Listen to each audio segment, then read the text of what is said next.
In this lesson, we're going to examine how to use the for loop with a dictionary. So let's open up a new Python program so we can review how dictionaries work. So there's our program, fordict.py. So dictionary involves storing key value pairs. So for example, if I want to keep track of a phone book, I might have a name and an extension. And so I'll have as many names and extensions as I need. I'm just going to do 3 for this example. And we'll stop there. And remember that dictionaries are delimited with curly braces, an opening curly brace to begin the dictionary and a closing curly brace to close the dictionary.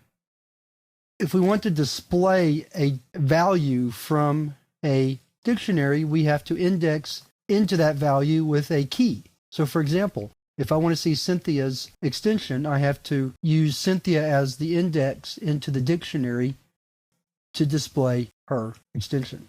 So let's take a look at that. We'll save it. Bring the command window up. And there we see that her extension is 2356. Also remember that we can display both the keys in a dictionary and the values using the keys and values function respectively. So let's review how they work. So the first list are my keys and the second list contains my values. Let's clear the screen. So now that we've seen how to do that, let's discuss how we can use a for loop to display our dictionary. We can write for key in numbers.keys, and remember keys will return a list of keys, so this becomes our sequence that then we're going to pull each key out and put it in the key variable. We can say print numbers sub key, and let's make our output a little more reasonable. We can say key extension is, and then number subkey.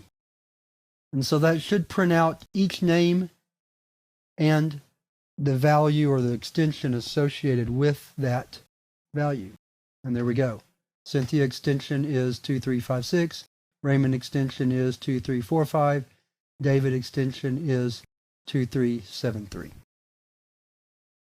So this was a very quick lesson, but it's very useful because it's almost a given that when you set up a dictionary, you're going to want to display all the values in that dictionary based on keys. And to do that, all you have to do is set up a very simple for loop where you sequence the keys and then pull out each key into a variable and then use it to display the value that's associated with the key.